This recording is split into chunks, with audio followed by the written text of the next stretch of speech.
Baik pemirsa, kita beralih ke informasi selanjutnya. Ketua DPRD Kota Pekalongan M. Azmi Bashir mengusulkan agar TPA di Gayo tetap beroperasi secara terbatas selama masa transisi penutupan.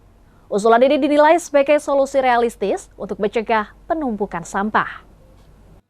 Ketua DPRD Kota Pekalongan M. Azmi Bashir mengusulkan agar tempat pembuangan akhir atau TPA di Gayo tetap difungsikan secara terbatas selama masa transisi penutupan. Usulan ini disampaikan seusai membuka rapat paripurna Harjadi ke-119 Kota Pekalongan di ruang sidang paripurna DPRD Rabu 9 April. Azmi menilai pengoperasian terbatas TPA merupakan solusi sementara yang realistis untuk mencegah terjadinya penumpukan sampah di berbagai titik kota. Menurutnya, masa transisi perlu dimanfaatkan dengan langkah-langkah terencana dan pasti. Ia menjelaskan bahwa upaya izin pengelolaan sampah memerlukan waktu, termasuk pengadaan alat, pencarian lahan alternatif, hingga edukasi kepada masyarakat. Apalagi volume sampah harian Kota Pekalongan mencapai sekitar 100 ton. Dalam waktu dekat, DPRD bersama Komisi B dan Dinas Lingkungan Hidup atau DLH akan mengadakan rapat teknis guna membahas kesiapan pemerintah daerah dalam menangani persoalan sampah secara menyeluruh. Azmi juga menyoroti pentingnya peran aktif masyarakat, terutama dalam memilah sampah sejak dari rumah.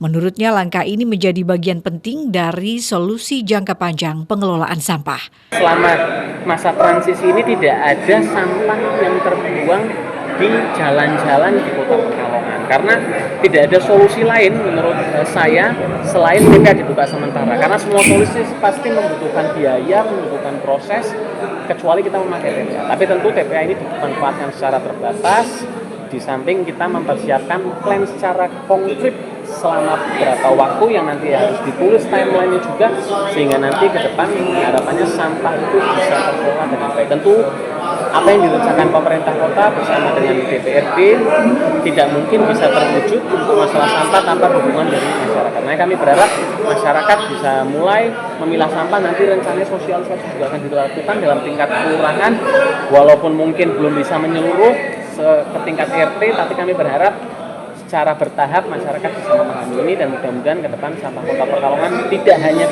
bisa terkelola dengan baik, tapi bisa menjadi nilai tambah melalui sirkular ekonomi. Ia meyakini bahwa dengan edukasi yang tepat dan keterlibatan masyarakat, pemilahan sampah di tingkat rumah tangga akan berjalan efektif, sekaligus membuka peluang ekonomi melalui konsep ekonomi sirkular.